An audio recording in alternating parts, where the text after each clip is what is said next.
I thought you were a little more on board than that.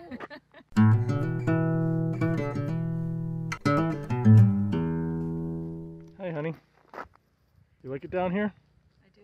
You want to move down here? Yeah. I don't know if this one's going to work if you can't. I thought you were a little more on board than that. Over a decade ago, I purchased my first property in Colorado.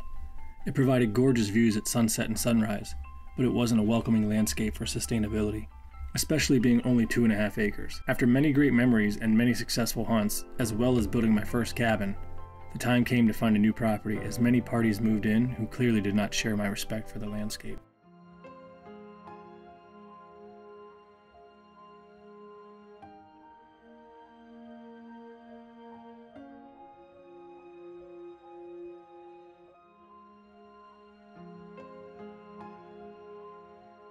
Luckily, as you will see, I was able to find a more beautiful property just down the road. We initially bought this property for better views and more seclusion, as this was double the size. As fate would have it, I was blessed with creating children and finding a wonderful, patient woman to join me in this journey together, which has fueled our needs to grow. I moved quickly to build upon this new land. Winter was moving in, time was running short, friends were in short supply, but help will always be given to those who ask for it. However, I did not film the build but took photos along the way, as you will see. We erected this structure in just 4 weekends, and I slowly began to finish the details to its current state over the next few years. We also purchased the adjoining 5 acres to secure the back bowl, and now the entire property has only one neighbor. As you will see, much is left to be accomplished, and I'm excited to finish this cabin. This property is absolutely splendid, as it buttresses 160 acres of public land and a massive land trust on 2 sides of the property, which provides tranquility and peaceful insulation from encroachment. There's something about the rocks and the views that make me feel home. However, in order to accomplish the goals I've set on our homestead property that you will soon see, I must prepare the property for sale. This is one of the toughest decisions I've had to make because I really love this piece of land. The good news is that there's some great work that lays ahead, and I hope you'll enjoy watching the final progression.